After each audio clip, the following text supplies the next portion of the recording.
2 दिवसांपासून एक माणूस अजयचा पाठलाग करत होता.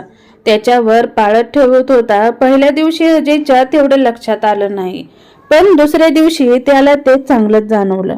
तो जेथे जाईन तेथे तो माणूस त्याच्या मागे जायचा. त्याने त्या माणसाकडे पाहिलं तर तो माणूस दुसरीकडे पाहायचा. तो माणूस कोणत्या कारणासाठी त्याचा पाठलाग करत असेल याचाच अजय विचार करत होता. एक तर तो माणूस दिसायला भयंकर दिसत होता. साधारणतः 6 फूट उंची, धिप्पाड शरीर, लाल डोळे, रुबाबदार मिशा, डांबरासारखा काळा रंग. त्याला बघितलं की त्याची भीती वाटायची असा तो माणूस. काल रात्री तो अजयच्या घरापर्यंत त्याच्या मागे मागे आला होता. अजयने घरात जाऊन खिडकीतून पाहिलं होतं. त्याचं घर बघून तो माणूस परत चालला होता. त्या रात्री अजयला कसलीच झोप लागली नाही. घरी सांगावं तर घरचे काळजीत पडतील म्हणून तो घरीही काहीच बोलत नाही, पण त्याच्या मनात भीतीने जागा घेतली होती. तो माणूस कशामुळे पाठलाग करत असेल याचा तो मनाशी तर्क बांधत होता. काही दिवसात आपले कोणाबरोबर भांडण झाले का ते आठवत होता, पण त्याचे कोणाबरोबरच भांडण झाले नव्हते. कदाचित त्याच्या गळ्यातील सोन्याचे लॉकेट, हातातील अंगठ्या यामुळे तर तो पाठलाग करत नसेल ना. या विचारानं त्याने लॉकेट व अंगठ्या काढून कपाटामध्ये ठेवून दिले. त्या माणसाची देहदृष्टी पाहून माझा पाठलाग का करतोय म्हणून त्या माणसाला विचारण्याची हिंमत अजयला झाली नव्हती. तो माणूस अजयची पूर्ण माहिती काढत होता. अजय कुठे जातो, काय करतो ती सर्व माहिती बहुतेक त्याने काढलेली होती.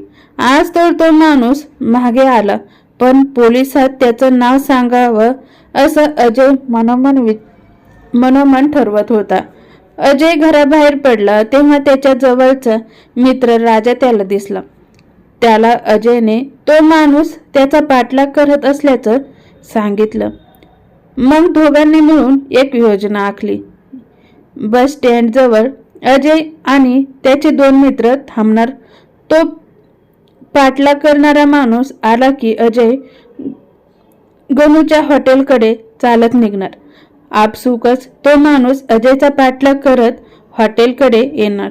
अजय पुढे, त्याच्या मागे तो माणूस आणि त्याच्या मागे अजयचे 2 मित्र असणार. हॉटेल जवळच पोलीस स्टेशन आहे. हॉटेलवरच बरेच मित्र बसलेले असतात.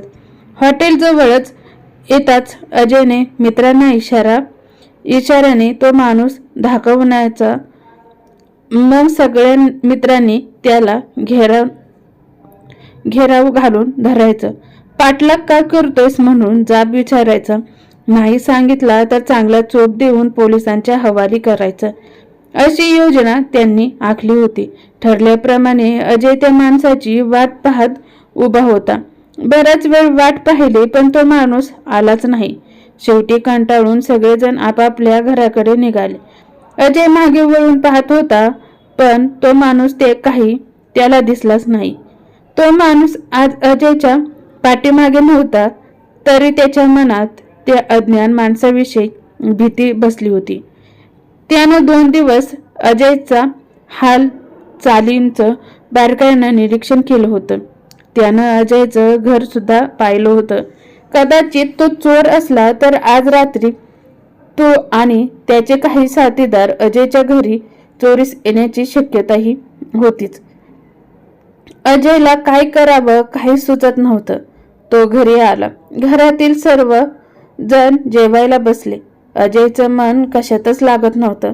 तेवढ्यात अजयची आई म्हणाली, आम्ही 5 दिवसांपूर्वी एका लग्नात गेलो होतो ना. तिथं बोलणं अर्धवट तोडून अजय म्हणाला, माहिती आहे तर तुला एक मुलगी पाहिली. खूपच सुंदर आहे. मुलगी शांत आणि सुलक्षणी वाटत होती. आई म्हणाली. लग्नाचे विचार काढण्यामुळे अजयच्या मनातली भीती कुठल्या कुठे पळून गेली. आई परत म्हणाली, आम्ही बघितलीच आहे. मुलगी आम्हाला पसंत आहे. आताच पाहुण्यांचा फोन आला होता. पाहुण्यांनी तुला उद्याच मुलगी पाहायला बोलवलं आहे, तर तू एखादा मित्र सोबत घेऊन जा. मुलगी पाहायला. अजय मनातल्या मनात लाजत पण तसं न दाखवता तो हो म्हणाला. जेवण झाल्यावर त्यानं न राहून मोठ्या भावाला पाठलाग करणाऱ्या माणसाविषयी सांगितलं. तरी त्यावर खबरदारी म्हणून अजय व त्याचे 3-4 मित्र अजयच्या खोलीमध्ये झोपले पण सुदैवाने चोर आलेच नाही. कदाचित त्यांना 4-5 जण वरती झोपलेले कळालं असेल म्हणून ते आले नसतील. अजयनं दाढी कालच दुपारी केली होती म्हणून करण्याची गरज नव्हती. त्याने केस पण जास्त वाढवले नव्हते. अजयच्या आईने सकाळी चांगले हातपाय घासून त्याला अंघोळ घातली. त्याच्या हातापायांचे नखे वाढलेले होते. आईनं त्याला नखं कापायला सांगितलं. म्हणाली, पाहुणे पायाच्या बोटापासून ते डोक्याच्या केसापर्यंत निहाळतात. त्यामुळे आपण आपलं नीटनेटकं जावं बाबा. घरातून बाहेर पडेपर्यंत ते त्याला कसं वागायचं कसं बोलायचं याबाबतच सूचना करत होती. अजयने आईबाबांच्या पाया पडून देवघरातल्या देवांना नमस्कार केला आणि तो घराबाहेर पडला. अजय राजाला घेऊन मोटार सायकलवरून पाहुण्यांच्या गावाकडे निघाला. नुकताच पावसाळा संपून हिवाळ्याची चाहूल लागली होती. थंडगार वारा अंगाला झोंबत होतं. सगळीकडे हिरवगार दिसत होतं. रस्त्याच्या बाजूची हिरवीगार शेत, हिरवी डोंगराच्या कड्या कपाऱ्यातून वाहणारे सुंदर निखर झरे मनाला प्रसन्न करत होते. अजयच्या मनात आलं, मुलीच्या गावाकडचा परिसर तर सुंदरच आहे. आई म्हणते तशी मुलगी सुंदर असली म्हणजे झालं. ते त्या परिसरात नवीन होते त्यामुळे गुगल मॅपच्या साहाय्याने गाव शोधत होते. गाव जवळ आलं होतं. गावाच्या अलीकडेच एक चहाचं साधं हॉटेल होतं. तेथे त्यांनी चहा घेतला. राजानं हॉटेल मालकाला विचारलं, हासेगाव अजून किती किलोमीटर आहे? हॉटेलवाल्यानं अजून 3 किलोमीटर आहे साहेब म्हणून सांगितलं. ते पुढे निघाले. त्यांना लघुशंकेसाठी थांबायचं होतं पण रस्त्याच्या कडेच्या शेतामध्ये बाया माणसं काम करत होते म्हणून थांबता आलं नाही. तेवढ्यात गाव आलं. गाडीवर थोडे केस विस्कटलेले होते. चेहऱ्यावर धूळ जमा झाली होती. बाजूलाच न्हाव्याचं दुकान होतं. दुकानात गेल्यावर अजयने चेहऱ्यावर पाणी मारलं, व्यवस्थित केस विंचरले आणि पाहुण्यांना फोन लावला. पाहुण्यांनी 1 जणाला न्यायला पाठवतो म्हणून सांगितलं. चौकात ते पाहुण्यांची वाट पाहत थांबले. तेवढ्यात एक मुलगा मोटरसायकलवर आला. बहुतेक तो मुलीचा भाऊ असावा असं अजयने मनाशीच तर्क लावला. नमस्कार. चमत्कार झाला. त्या मुलानं त्यांना त्यांच्या मागे यायला सांगितलं. राजा गाडी चालवतच होता. अजय मागेच बसला होता. ते आता घराजवळ आले होते. मुलीच्या घराशेजारच्या बाया दरवाजातून त्यांच्याकडे पाहत होत्या. मुलीच्या घरी पाहुणे आले म्हणून लगबग सुरू झाली. 1 जणानं त्यांना हातपाय धुवायला पाणी दिलं. तोवर एकानं हातात टॉवेल दिला. हातपाय धुवून ते घरामध्ये गेले. एकत्र कुटुंब असल्याने घरात बरेच माणसं दिसत होते. राजाचं लग्न झालेलं होतं. त्याला या गोष्टींचा अनुभव होता. पाहुण्यांनी पाणी दिलं, चहा आणला. अजयला आधीच लघुशंका लागली होती. त्यात पाणी आणि चहा यामुळेच त्याचं पोट आणखीनच फुगलं. त्याला बाथरूम कुठे आहे म्हणून विचारावं वाटलं पण नवीन ठिकाणी कसं विचारायचं म्हणून तो शांत बसला. चहा पाणी झालं. तेवढ्यात एकानं सर्वांचा परिचय द्यायला सुरुवात केली. घरात चिल्यापिल्यांसकट 14-15 माणसं होते. सगळ्यांचा परिचय झाला. मुलीची आवरावर चालू होती. तोवर इकडच्या तिकडच्या गप्पा निघाल्या. अजयचं शिक्षण, त्याचा पगार यावर त्याला प्रश्न विचारले. त्याने रीतसर सर्वांना उत्तर दिले. राजा बोल घेवडा होता म्हणून तो तेवढ्याच पाहुण्यांना बोलण्याच्या बाबतीत एकटाच पुरून उरला होता. अजयचं मात्र लघवी आल्यामुळे पोट फुगलं होतं. त्याचं त्याच्या गप्पांकडे लक्षच नव्हतं. साधारणतः 10 मिनिटांनी मुलीच्या आईने मुलीच्या वडिलांना बोलवलं. त्यांचे आतमध्ये काहीतरी बोलणं झालं. थोड्या वेळाने मुलीचे वडील बाहेर आले. ते अजयकडे पाहून म्हणाले, मुलीचे मामा पण येणार आहेत, पण त्यांना थोडा उशीर होईल, तोवर आपण पाहण्याचा कार्यक्रम उरकून ठेवू. अजयने हो म्हणून सांगितले. मुलीच्या वडिलांनी मुलीच्या आईला मुलीला घेऊन यायला सांगितले. अजयचं मुलगी येणार त्या वाटेकडे लक्ष लागलंच होतं. तेवढ्यात खाली मान घालून डोक्यावर पदर घेऊन ती आली.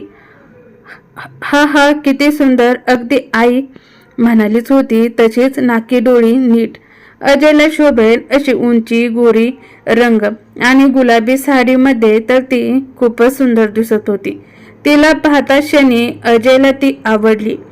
तिला तसं डोळ्यात साठवून ठेवावं असं त्याला वाटलं. पण काही जण त्याच्याकडे पण बघत होते, त्यामुळे त्याला कोणी त्याच्याकडे पाहत तर नाही ना याची खात्री करूनच चोरून त्याला तिच्याकडे पाहावे लागत होते. मुलीच्या काकांनी तिला खाली बसायला सांगितले. ती खाली मान घालून बसली. तिचे काका अजय आणि राजाकडे पाहत म्हणाले, विचारा, तुम्हाला काही विचारायचे असेल तर. राजा प्रश्न विचारू लागला. नाव? तिने पूर्ण नाव सांगितले. शिक्षण BSc.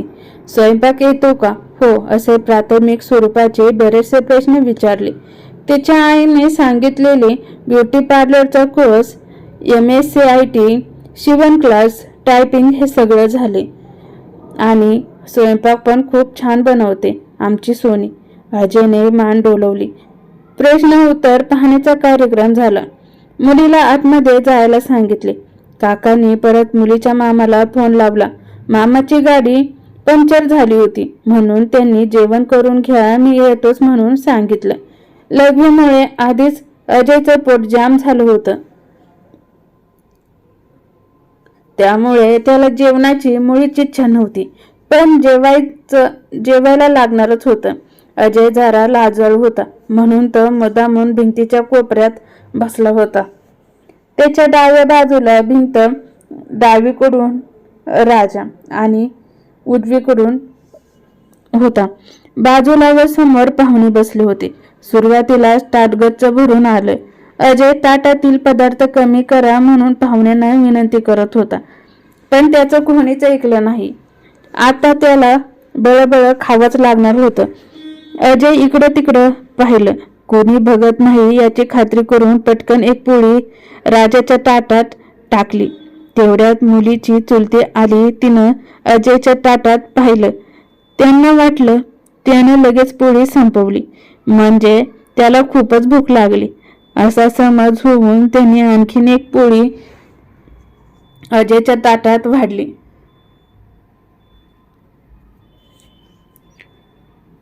त्याचं पोट आधीच गच्च झालं होतं. त्यानं वेडवाकडं तोंड करून राजाकडं पाहिलं. राजानं डोळ्यांनीच इशारा केला, आता माझ्या ताटात टाकून बघ. राजा दिसायला धिप्पाड होता. खायला पण अजयपेक्षा डबल खायचा. तो नको म्हणतोय म्हणल्यावर अजयचा नाईलाज झाला. तरीही अजयने राजाला इशाऱ्यानेच खुणवलं, अर्धी तरी घे. राजानं पुन्हा नकारार्थी मान हलवली. अजय बळबळ टाकणार होता, पण अजयच्या लक्षात आलं राजा खूप हाडमुळा आहे. त्याला राग आल्यावर स्थळ काल कशाचंच भान राहणार नाही. जर आपण त्याच्या ताटात पोळी टाकली तर तो सगळ्या पाहुण्यात आपल्याला खवळल्याशिवाय राहणार नाही. त्यामुळे अजयला गुपचूप ती पोळी खाणं भागत होतं. दुसऱ्याची 3-4 घास झाले. अजय एक घासच खात होता. ताटातलं संपलं की परत वाढू नये म्हणून अजयच्या कोपऱ्यात जेवायला बसला होता. ज्या भिंतीला टेकून बसला होता त्या भिंतीवरून लाल मुंग्याची लाईन जात होती. त्या मुंग्यांच्या लाईनकडे त्याचे लक्ष नव्हते. त्याच्या पाठीने काही मुंग्या चिडवल्या होत्या, त्यामुळे मुंग्यांची रांग विस्कटली झाली. मुंग्या त्याच्या अंगावर चढल्या. बघता बघता मुंग्या अंगात घुसून काखेत, मानाला जिथे नाही तिथे चावू लागल्या. लघवीनं आधीच त्याचं पोट जाम झालेलं, त्यामुळे तो अस्वस्थ होता. त्याच्या अंगावर काट्यांच आला. ऐन हिवाळ्याच्या दिवसात त्याला घाम आला. जोरात ओरडावं वाटतंय, पण पाहुण्यात कसं ओरडावं म्हणून तो वेदना सहन करत तसाच शांत बसला. सगळ्यांची जेवणं होत आली होती, पण मुलीच्या आजोबांचं अजून चाललंच होतं. एक तरा त्यांना दात नव्हते, त्यामुळे पटापटा जेवता येत नव्हतं. एवढंच मुंग्या चावल्यानं त्यांच्या अंगाची नुसती आग होत होती. अजयच्या आईनं त्याला सांगितलं होते, जेवायला बसल्यावर सगळ्यांनी हात धुतल्याशिवाय हात धुवू नको. सगळेजण म्हाताऱ्याचं जेवण होण्याची वाट पाहू लागले. पुन्हा मुंग्या चावल्यामुळं अजयचा जीव कासावीस होत होता, पण म्हाताऱ्याचे जेवण होईपर्यंत त्याला उठता येईना. तेवढ्यात एकदाच म्हाताऱ्याचं जेवण झालं. सगळ्यांनी हात धुतला. अजय पटकन जाग्यावरून उठला. मुलीच्या आई आणि चुलती ताट उचलायला आल्या. त्यांनी अजय बसला होता तिथील भिंतीवरील मुंग्यांची विस्कटलेली लाईन पाहिली आणि त्या अजयला म्हणाल्या, तुमच्या मागं मुंग्या होत्या, चावल्या तर नाही ना? अजयला तेच हवं होतं. त्याला कपडे काढून मुंग्या झटकायच्या होत्या. तो म्हणाला, चावल्या ना, अंगात घुसल्यात वाटतंय. तेवढ्यात मुलीच्या चुलत्यानं लगबगीनं अजय व राजाला बाजूच्या खोलीत नेलं. अजयनं पटकन पॅन्ट शर्ट काढून कपडे चांगले झटकले. राजानं त्याच्या पाठीवर असलेल्या 2-3 मुंग्या काढल्या. सुदैवाने बाजूलाच बाथरूम होतं. तिथं जाऊन अजयनं मगापासून दाबून धरलेलं पाणी सोडून दिलं. मुंग्या चावून गेल्या तरी त्याच्या अंगाची आग होत होती. त्याच्या अंगावर चांगल्या गुद्दी झाल्या होत्या. परत कपडे घालून ते पुढील खोलीमध्ये आले. अजयच्या आईने अजयची व मुलीची उंची बघण्यासाठी दोघांना जवळ उभा असा करून एक फोटो घेण्यासाठी राजाला सांगितलं होतं. राजानं मुलीच्या वडिलांना विचारलं, दोघांचा एक फोटो घेतला तर चालेल का? मुलीच्या वडिलांनी होकार दिला. राजानं दोघांना जवळ उभा राहायला सांगितले, तरी दोघे जवळजवळ एकमेकांपासून 1.5 हात अंतर एवढं ठेवून उभे होते. राजानं त्यांना आणखीन जवळ यायला सांगितलं. सगळेजण दोघांकडे पाहत होते. दोघांनाही खूप लाज वाटत होती. राजानं त्यांचे मोबाईल मध्ये फोटो काढले. अजयला ही मुलगी उंचीला आपल्याला शोभते का हे पाहायचे होते. ती अजयच्या कानाला लागत होती. जोडी अगदी पूर्णपणे एकमेकांना शोभत होती. तिला फोटो काढण्यासाठी बोलावल्यामुळे अजय खूप खुश झाला होता, कारण तिचं सुंदर रूप त्याला परत पाहायला मिळणार होतं. तिला पाहून तो अंगाची होणारी आग विसरून गेला होता. पाहुण्यांचा कार्यक्रम झाला. जेवणही झाले होते. आता निघण्याची वेळ झाली होती. तेवढ्यात अजयचा पाठलाग करणारा माणूस अजयला अचानक दरवाजात दिसला. त्याला पाहून अजयचा चेहरा खर्जनक उतरला. हा माणूस इथं काय करतोय? मी इथं येणार याची खबर याला कशी लागली याची काळजी अजयला वाटू लागली. त्या माणसाच्या मागे एक बाई पण आली होती. तेवढ्यात त्यानेच अजयला नमस्कार केला. अजयनेही त्याला नमस्कार केला. मुलीच्या चुलत्याने ओळख करून दिली. हे मुलीचे मामा नारायणराव भुजंगे निवृत्त पोलीस निरीक्षक आहेत. आता अजयच्या डोक्यात लख प्रकाश पडला. हा माणूस त्याचा पाठलाग का करत होता हे कारण त्याला त्याची भाची अजयला द्यायची होती. मग अजय काय करतो? त्याला कोणतं व्यसन आहे का? त्यांचं घरदार कसं आहे याबाबत माहिती मिळवूनच मामाने मुलीच्या घरच्यांना अजयच्या घरी फोन करायला लावून मुलगी पाहायला अजयला पाठवण्यासाठी सांगितलं होतं. पाठलाग करताना भयानक वाटणारा व्यक्ती अजयशी हसून गप्पा मारत होता. बाहेर आल्यावर अजयनं राजाला सांगितलं, हाच तो पाठलाग करणारा माणूस.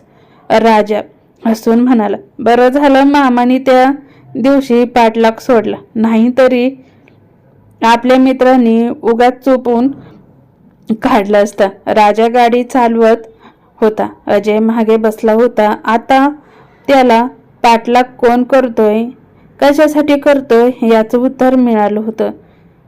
बरोबर सुंदर, मनमोहक, हुशार मुलगी बायको म्हणून मिळणार होती. ही कथा तुम्हाला आवडली असेल तर माझ्या चॅनलला लाईक, कमेंट, शेअर, सबस्क्राईब करायला विसरू नका. तो तिच्यातच हरवून गेला होता. थँक्स.